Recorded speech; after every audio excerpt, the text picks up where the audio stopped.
جب قیامت قائم ہوگی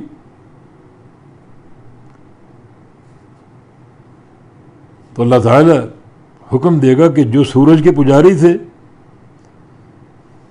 وہ سورج کے پیچھے چلے جائیں، جو دنیا میں جس کی پوجا کرتا تھا اس کے پیچھے چلا جائے،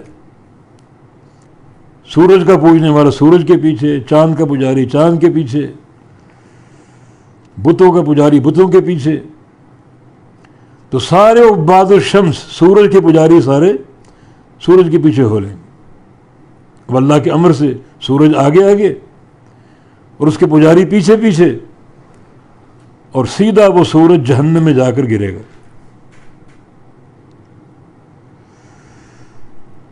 جہنم کتنی بڑی ہے!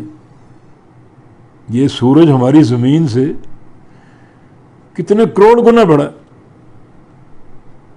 زمین کتنی بڑی، تو یہ سورج جہنم میں گر جائے گا اپنے پجاریوں سمیت. تو کتنی بڑی جہنم ہے جس کو اللہ نے بھرنا ہے. تو اللہ تعالیٰ اذا الشمس کورت، سورج کو لپیٹ دیا جائے گا اور لپیٹ کر جہنم میں ڈال دیا جائے گا کہ سورج کے پجاریوں یہ تمہارا معبود جہنم میں پڑا ہوا ہے.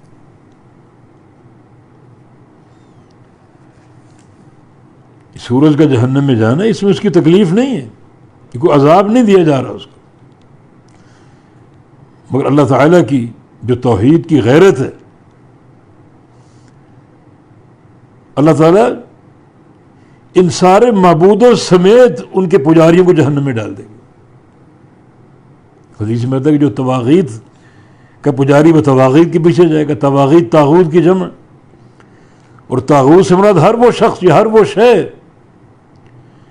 جس کی اللہ کے سوا عبادت کی جائے اور اس پر راضی ہو. راضی اگر نہ ہو تو وہ خود طاغوت نہیں بنا، اس کو لوگ طاغوت بناتے ہیں، وہ بری ہے جیسے عیسیٰ علیہ السلام. لیکن جو راضی ہو میری عبادت کی جائے، مجھے پوجا جائے، مجھے سجدہ کیا جائے. آج بہت سے گدی نشین سجدہ کرواتے ہیں لوگوں سے اور اس پر راضی ہیں، وہ طاغوت بنے بیٹھے ہیں.